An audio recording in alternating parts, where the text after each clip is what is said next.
606 BC 606 వీళ్ళు చెరకెళ్ళారు, చెరలోనికి నడిపించబడ్డారు. చెరలోని నడిపించబడిన తర్వాత 70 సంవత్సరాలు పూర్తవుతున్నటువంటి సమయంలో దానియేలు ఏం చేస్తూ ఉన్నాడనంటే ఇక్కడ దర్శనం చూస్తూ ఉన్నాడు.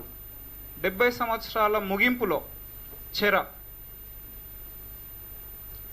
70 సంవత్సరాల ముగింపులో ఈ దానియేలుకు ఏం తెలియజేస్తూ ఉన్నాడు దేవదూత అంటే 70 వారాల గురించి తెలియజేస్తున్నాడు. అవునా కాదా? 70 వారాల గురించి తెలియజేస్తున్నాడు. ఇప్పుడు ఇక్కడ ఈ 70 వారాల గురించి మనం స్టడీ చేయబోతున్నాం. 70 వారాలు అసలు ఏంటిది, ఏం జరుగుతుంది, ఏం జరిగింది, ఏం జరగబోతుంది, ఈ 70 వారాలను దేవుడు ఎన్ని భాగాలుగా చెప్తున్నాడు అనేటువంటిది మనము గమనించుదాం. 70 వారాలు చాలా ఇంట్రెస్టింగ్ ఉంటుంది మీకు నాకు తెలిసి. ఒకసారి మళ్ళీ దానియేలు గ్రంథానికి రండి. దానియేలు గ్రంథము 9వ అధ్యాయము. ఈరోజు మీరు దానియేలు గ్రంథము వేరే పుస్తకాలు, దానియేలు వేరే ఇవే తీస్తారు. దానియేలు గ్రంథం 9వ అధ్యాయము 24వ వచనం చూడండి. తిరుగుబాటును మాన్పుటకును, పాపమును నివారణ చేయుటకును, దోషం నిమిత్తము ప్రాయచిత్తం చేయుటకును, యుగాంతము వరకుండునట్టి నీతిని బయలుపరచుటకును, దర్శనము ప్రవచనమును ముద్రించుటకును, అతి పరిశుద్ధ స్థలమును అభిషేకించుటకును, నీ జనమునకును పరిశుద్ధ పట్టణమునకును 70 వారాలు నియమించబడెను. తర్వాత 25వ వచనంలో చూస్తే 25వ వచనం, యెరూషలేమును మరలా కట్టింపవచ్చునని ఆజ్ఞ బయలుదేరిన సమయం మొదలుకొని అభిషక్తుడగు అధిపతి వచ్చే వరకు 7 వారములు పట్టునని స్పష్టంగా గ్రహించుము. 62 వారములు తొందరగల సమయములందు పట్టణపు రాచవీధుల కందకముల యందు మరలా కట్టబడును. ఇక్కడ 70 వారాలను దేవుడు 3 భాగాలుగా చేస్తున్నాడు. అవునా? 3 భాగాలు. ఏంటిది? ఫస్ట్ ఈ 70 వారాలను దేవుడు ఏం చేస్తున్నాడు? 3 భాగాలు చేస్తున్నాడు. మొదటి భాగం ఏంటిది? 7 వారాలు. రెండవ భాగము 62 వారాలు.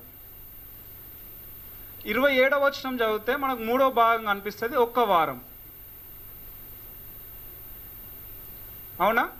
మొత్తం ఎంత అయినాయి? 7, 62, 1, 70 వారాలు. ఈ 70 వారాలు దేవుడు చెప్పాడు దానియేలుకు. 70 వారాలు అని అంటే ఎన్ని రోజులు వస్తాయి? లెక్క చేయండి. 70 వారాలు అమ్మా, డేస్ ఎన్ని డేస్ వస్తాయి?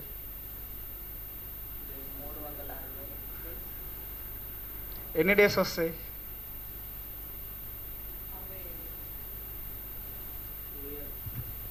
రోజులలో కనుక మనం చూస్తే 490 రోజులు. ఈ 490 రోజులల్లా ఏమేం జరగాలో తెలుసా? ఇక్కడ ఉన్నాను. 490 రోజులలో దేవాలయము కట్టబడాలి. అది 2వ దేవాలయము. ఆ 2వ దేవాలయం ఉన్నప్పుడే యేసు ప్రభువు రావాలి, ఆయన మరణించాలి, సమాధి చేయబడాలి, తిరిగి లేవాలి. మళ్ళీ ఆ 2వ దేవాలయం ఏం చేయాలి? కూలగొట్టబడాలి. ఆ కూలగొట్టబడిన దేవాలయం మళ్ళా కట్టాలి. మళ్ళా కట్టి అందులో ఏం చేయాలి? మళ్ళీ బలులు అనేటువంటివి జరగాలి. ఇది ఇక్కడ ఈ వచనాల్లో చెప్పబడినటువంటి సారాంశము. దానియేలు గ్రంథం 9వ అధ్యాయం 23 నుండి 27 వరకు చదివితే ఇన్ని సంఘటనలు జరగాలి. ఎన్ని రోజులలో జరగాలి? 70 వారాలలో జరగాలి. 70 వారాలని అంటే 490 రోజులు. మరి 490 రోజులు మరి దానియేలు నుండి అయిపోలేదా? దానియేలు నుండి యేసుప్రభు వచ్చేసి దానియేలు ఇక్కడ చెరకు ఎప్పుడు పోయాడు? 606 నుండి యేసుప్రభు ఎప్పుడు వచ్చాడు?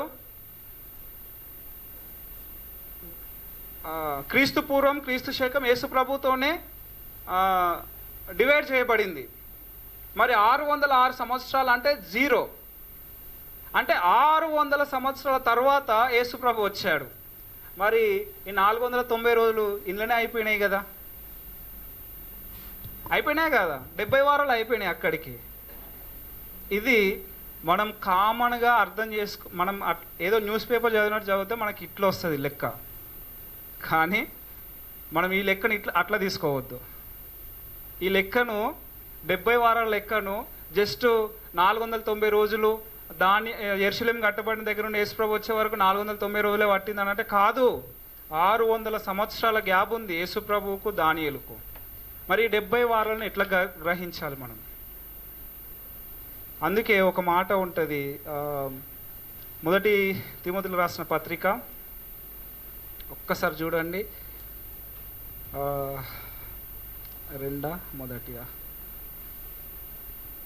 మొదటి తిమోతిలో రాసిన పత్రిక 5వ అధ్యాయము 17వ వచనం చూడండి. బాగుగా పాలన చేయు పెద్దలను, అక్కడ ఒక మాట ఉంది, విశేషముగా వాక్యమందును. విశేషముగా వాక్యమందును అంటే వాక్యంలో విశేషమైన జ్ఞానం మనకు కావాలి. రైట్, ఇప్పుడు 70 వారాల దగ్గరికి వెళ్ళిపోదాము. మరి 70 వారాల లెక్క మనం ఎలా తీసుకోవాలి అని అంటే చూడండి, 70 వారాలు నేను వాక్యంతోనే చూపిస్తాను ఇది ఎట్లా తీసుకోవాలను. 70 వారాలు 70 × 7 = 490 రోజులు. ఈ 70 × 7 అంటే గుణకారమే కదా, మల్టిప్లికేషన్. ఇది ఎక్కడ ఉంది అని అంటే లేవి కాండము. ఒకసారి చూడండి, లేవి కాండము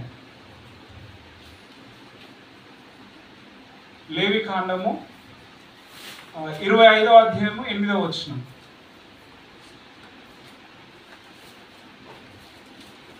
బైబిల్లో గుణకారాలు కూడా ఉన్నాయండి. లేవి కాండము 25:8, 25వ అధ్యాయం 8వ వచనం. మరియు 7 విశ్రాంతి సంవత్సరములను అనగా 7 ఏళ్ళు గల సంవత్సరములను లెక్కింపవలను. ఆ 7 విశ్రాంతి సంవత్సరముల కాలంలో 49 సంవత్సరములగును. ఇక్కడ దేవుడు ఏమంటున్నాడు అంటే 7 × 7 ఎంత, 49. గుణకారం గురించి చెప్తున్నాడు ఇక్కడ దేవుడు. అంటే మనం ఏం చేసినాం ఇప్పుడు, 70 × 7 490 రోజులు అని మనం లెక్క చేసినాము. అంటే ఇప్పుడు ఎక్కడి దాకా వచ్చినాయి, 490 రోజుల వరకు వచ్చినాయి. బైబిల్ గ్రంథంలో ఒక వారము 7 సంవత్సరాలకు సాదృశ్యంగా ఉంది. ఒక వారము 7 సంవత్సరాలకు సాదృశ్యంగా ఉంది. ఒక వారం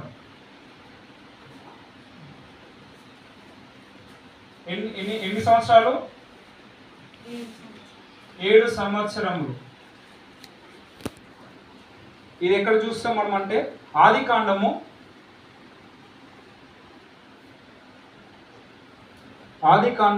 29వ అధ్యాయము 27వ వచనం. ఇది మీ అందరికీ తెలుసు. చూద్దాం, ఆది కాండము 29వ అధ్యాయము 27వ వచనం. 29, 27. అందుకు 26. అందుకు లాబాను, పెద్దదానికంటే ముందుగా చిన్నదానినిచ్చుట మా దేశపు మర్యాద కాదు. ఈమె యొక్క వారము సంపూర్ణము చేయుము. అక్కడ ఏమంటున్నాడు యాకోబు మామ, ఏమంటున్నాడు, ఈమె యొక్క వారము సంపూర్తి చేయి. వారం అని అంటున్నాడు. దాని కిందనే ఏమనుంది అక్కడ, నీవిక 7 సంవత్సరములు నాకు కొలువు చేసిన ఎడలా. అంటే ఒక్క వారము 7 సంవత్సరాలు.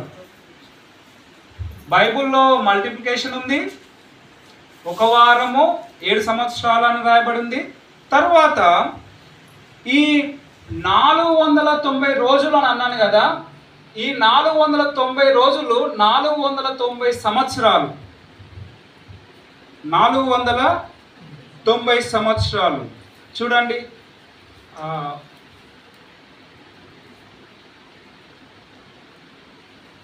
490 ఇయర్స్, రోజులు కాదు. సంఖ్యాకాండము 14:34. 14:34. తర్వాత ఎహెజ్కేలు 4, 5, 6 వచనాలు.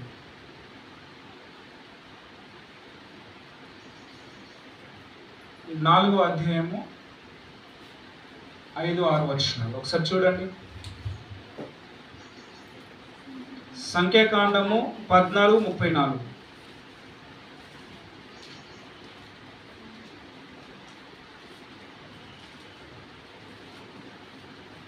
మీరు ఆ దేశంను సంచరించి చూచిన 40 దినముల లెక్క ప్రకారము దినమునకు 1 సంవత్సరము చొప్పున 40 సంవత్సరములు మీ దోష శిక్షను భరించి నేను మిమ్మును రోసివేసినట్టు తెలుసుకొందురు.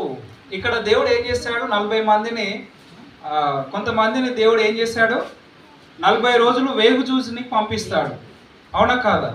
వేగు చూడడానికి వెళ్ళి వచ్చిన తర్వాత వారు కొంతమంది తప్పుడు సమాచారం ఇస్తారు. సో 40 రోజులు మీరు వేగు చూశారు, రోజుకు 1 సంవత్సరం లెక్క. మీరు ఎన్ని సంవత్సరాలు భరిస్తారు? 40 సంవత్సరాల దోష శిక్షను భరిస్తారు.